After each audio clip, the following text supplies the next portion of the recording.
English कैसे SSC CGL के लिए इंग्लिश कैसे तैयारी करी आपने, क्या रहा स्ट्रेटजी इंग्लिश का?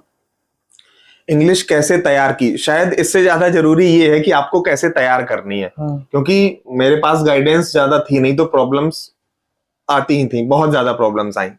वोकैब में मैं क्या करता था कि नीतू मैम की बुक थी तब, तो उससे वोकैब ली, याद होती नहीं थी। एक वोकैब को एक पेज में कम से कम 10 से 20 बार लिखा। और वोकैब आजकल हम लोग इंग्लिश टू इंग्लिश याद करते हैं, उसका जो मीनिंग हम इंग्लिश में ही देखते हैं, इंग्लिश में ही पढ़ते हैं। पर मुझे इंग्लिश समझ में नहीं आती थी, तो डिक्शनरी से उसका हिंदी मीनिंग देखा, हिंदी मीनिंग और उसका मतलब जो वर्ड है उसको बार बार एक पेज में 10-20 बार मतलब लिख डाला तो रट जाती थी। तो सिर्फ और सिर्फ मेरा रटने का तरीका था वोकैब में।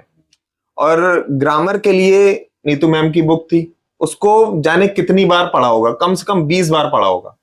और 20 बार में कई बार ऐसा होता है कि आप एक बुक को एक बार पढ़ रहे हैं तो दूसरी बार जब हम लोग पढ़ेंगे तो हमें समझ में आता है कि हमने पहली बार में ये चीजें स्किप कर दी थी, तीसरी बार में समझ में आएगा कि दूसरी बार हमने ये चीजें स्किप कर दी थी।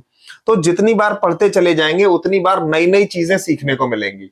उसके अंदर के जो लॉजिक्स हैं वो हमें तभी समझ में आएंगे जब हम बार बार पढ़ेंगे।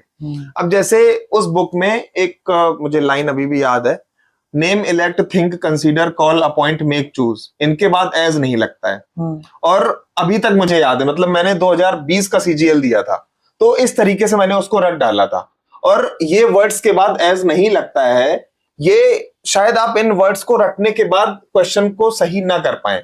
लेकिन अगर आप इन सभी वर्ड्स को एक बार डिक्शनरी में या गूगल में सर्च कर लें और कोई एक ऐसा एग्जाम्पल नोट कर लें जिसमें इसके बाद एज नहीं है, तो शायद आपको ये हमेशा के लिए याद रह जाए और आप एग्जाम में भी सही तरीके से क्वेश्चंस को सॉल्व कर पाए। तो ये स्ट्रेटजी रहती थी इंग्लिश की।